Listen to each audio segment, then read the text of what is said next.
দর্শক, আরেকটি আলোচনা আপনাদের সামনে আনতে চাই। বা আজকে গতকাল রাত থেকে আজকের যে ৩২ নম্বর যে সমস্ত কর্মকাণ্ড বিএনপি করছে, সেটা দিয়ে বিএনপি প্রমাণ করতে চাচ্ছে যে না, এই চ্যাম্পিয়ন ট্রফি আমরা ওদেরকে দেব না, আমাদেরকে নিতে হবে। তারা এখানে এসে স্লোগান দিচ্ছে, তারে ভাই কথা দিলাম ৩২ দখল করলাম। হ্যাঁ, আপনি শুনেছেন কিনা জানি না এই স্লোগান। তারপরে সেখানে তারা কেক কাটবে, তারপরে সেখানে অন্য লোকরা আসলে তাদেরকে পিটাবে, পিটাচ্ছেও।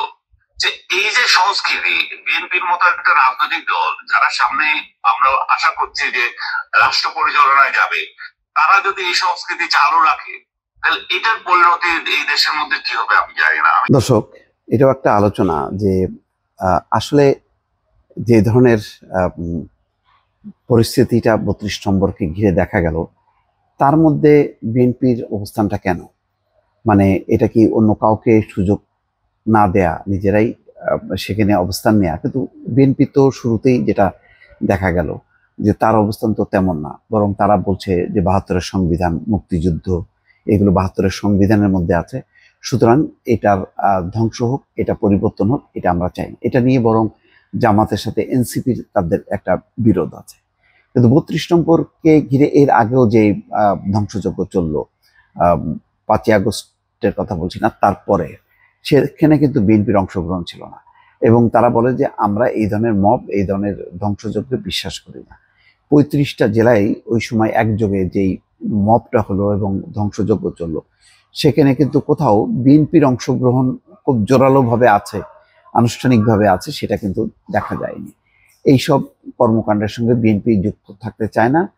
বিএনপি তার অবস্থানটা পরিষ্কার যে শেখ হাসিনার শাসনের ব্যাপারে, শেখ হাসিনার যেই দুঃশাসন, দুর্নীতি, অপশাসন, তার বিরুদ্ধে তারা সোচ্চার থাকতে চায়।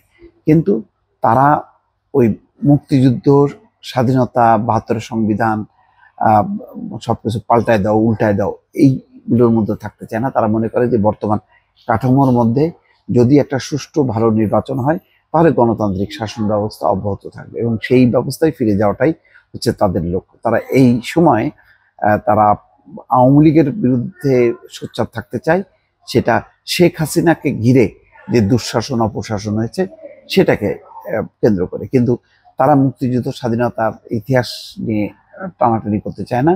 সেই কারণে 15ই আগস্টে কোনো কর্মসূচি, পাল্টা কর্মসূচি, হুঙ্কার দেয়া, ধামকি দেয়া, বক্তব্য দেয়া, এগুলো কিন্তু বিএনপির শীর্ষ নেতাদের মাঝে দেয়নি।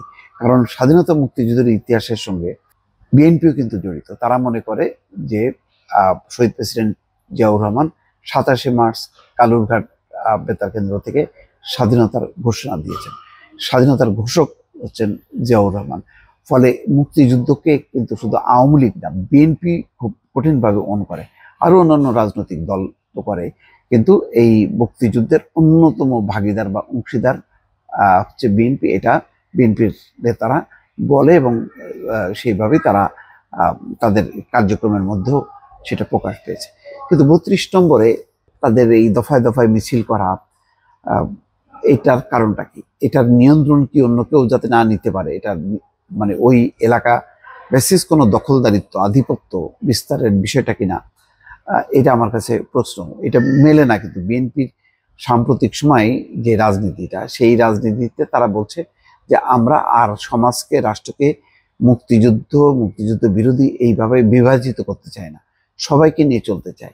তো সবাইকে নিয়ে যদি চলতে চাই, এই মানে মনোভাব থাকে, তাহলে কেন বারবার আসছে এই বিষয়টা যে ৩২ নম্বরে ঘিরে এর আগে কখনো যেখানে যুবদল, ছাত্রদল তারা মিছিল করেনি, তারা কেন মিছিল করলো, তারা কেন স্লোগান দিল? সেই কথাটাই আনিস আলমগীর মাসুদ কামালের সাথে আলাপচারিতায় সেই প্রশ্নটা এনেছে এবং এখনো পর্যন্ত কিন্তু 15ই আগস্ট উপলক্ষে কেন্দ্রীয়ভাবে কোনো বক্তব্য তারা দেয়নি যে এদিন প্রতিরোধ করা হবে, এটা করা হবে, সেটা করা হবে। বরং স্বরাষ্ট্র মন্ত্রণালয়, সরকারের পক্ষ থেকে বলা হচ্ছে যে 15ই আগস্টকে ঘিরে কোনো রকম কর্মসূচি পালন করা হলে সেটা দমন করা হবে বা প্রতিরোধ করা হবে। কিন্তু বিএনপি কিন্তু দেখেন এই ক্ষেত্রে চুপচাপ।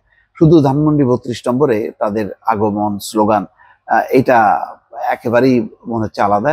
এটা কেন্দ্রীয় বিএনপির সাথে এটার কোনো সম্পর্ক নেই। দর্শক, ভালো থাকবেন। আল্লাহ হাফিজ।